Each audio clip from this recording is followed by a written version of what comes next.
All right, you got your tricep overhead extension. Now, this is a versatile exercise that can be done with dumbbells, cables, and even a TRX.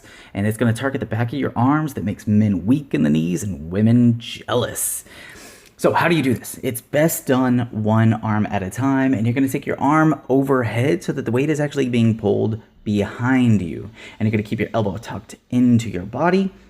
And you're simply just going to straighten out your arm until you feel a good burn in the back of your arms.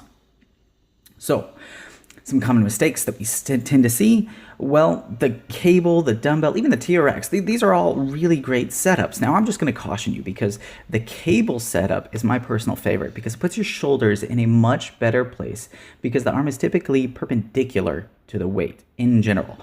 Here, gravity is pulling the dumbbell down, which means if you are standing, as we're seeing here, you've got to put that arm much more vertically. But this cable machine, that's going to allow the weight to be a couple of feet behind you.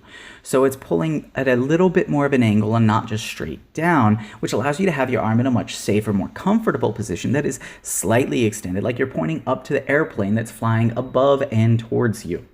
So the mistakes that we see.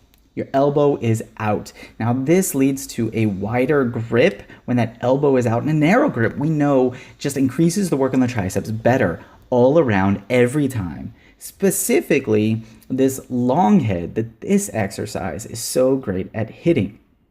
Now the mistake number 2, when we're not going all the way up overhead to full elbow lockout. Now this makes it easier to do this move, but unfortunately, it also cuts out a lot of the potential from these half reps because the triceps benefit tremendously from 100% full range of motion. The third mistake is when your back is arched. What I like to do is actually take a stagger stance like this. You're going to tighten your abs like someone's about to thump you, and you're going to tuck your hips kind of underneath. And I like to put my hand on my lowest rib like this to make sure that I keep the weight from pulling me backwards and I keep those abs firing. So why should you do this? Well, the triceps aren't like the biceps. They need a lot more individual attention to get serious. And this is one of the better exercises out there, specifically the best for that long head.